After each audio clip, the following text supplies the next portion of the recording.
Representative Dubitsky. Thank you, Mr. Chairman. I think we can all agree that the war on drugs, as it's been waged, has been an utter failure. But that doesn't mean that we just throw up our hands and give up. We don't just say, okay, we lost the war. We change our tactics.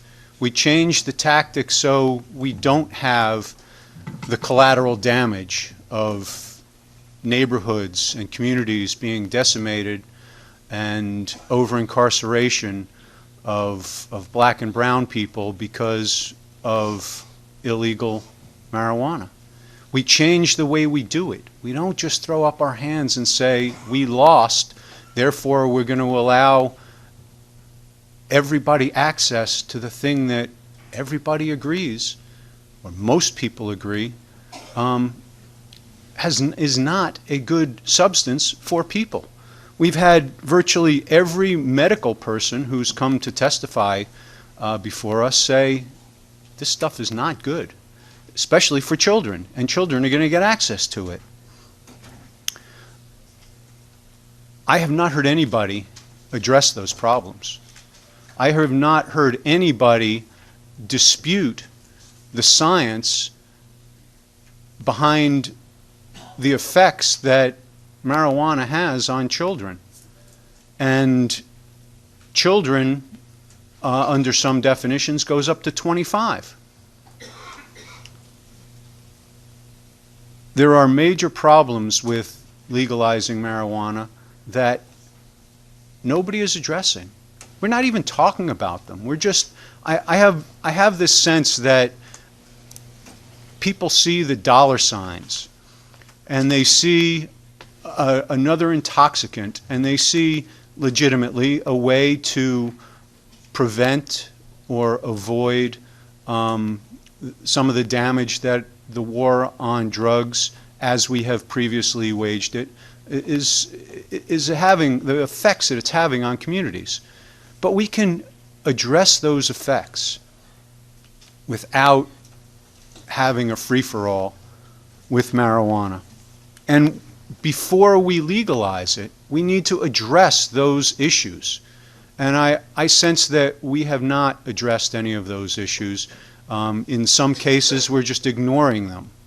We're just ignoring the consequences that are going to come with this because some people see dollar signs, some people see a new way to get high, quite frankly.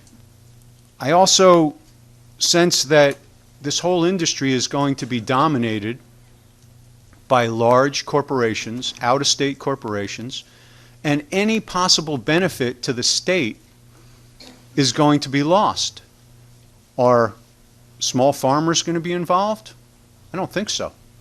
Are small retailers going to be involved? I don't think so.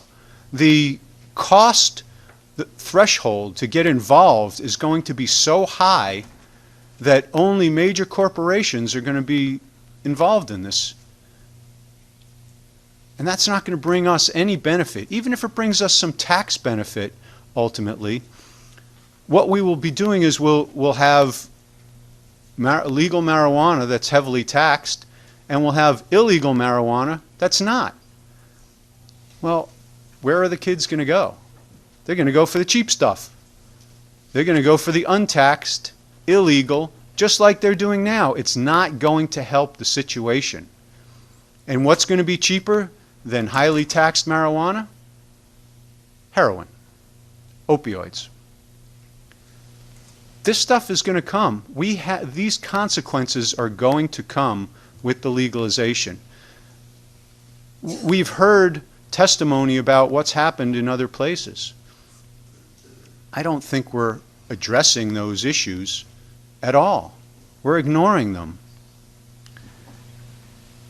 A question was asked, how do we tell if somebody's carrying legal or illegal marijuana? Are we going to have, like, are we going to ban ghost marijuana? Put serial numbers on it? There isn't going to be any way to tell. We also have the issue of how do we tell if somebody's intoxicated when they're driving? Yes, we can do field sobriety tests, but it's not the same as alcohol where you can take a blood alcohol level, because you smoke marijuana and you could have a very high level in your blood days or weeks afterwards, and there isn't any way to test for it to determine whether or not you're intoxicated. We've heard testimony that they've had increased car accidents and fatalities in other states. Additional money has to be spent on police and first responders and on medical treatment. So a lot of the benefit that in the form of dollars that we think we're going to get is going to be spent on additional services that we're going to have to incur.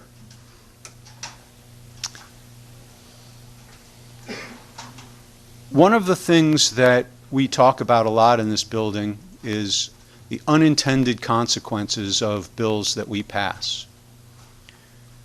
And we come back here year after year trying to fix bad bills that we've passed in previous years because of unintended consequences that we didn't anticipate, that somebody is not getting a benefit, or somebody is getting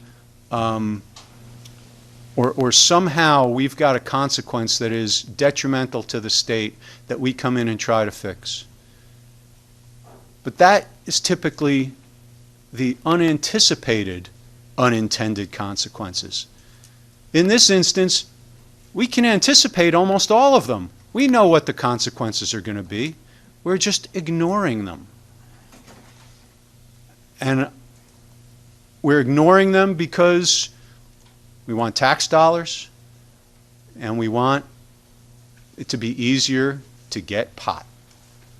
I'm sorry that without addressing those unintended consequences that are right before our eyes, that we all know are coming, I certainly can't support this. Thank you, Mr. Chairman.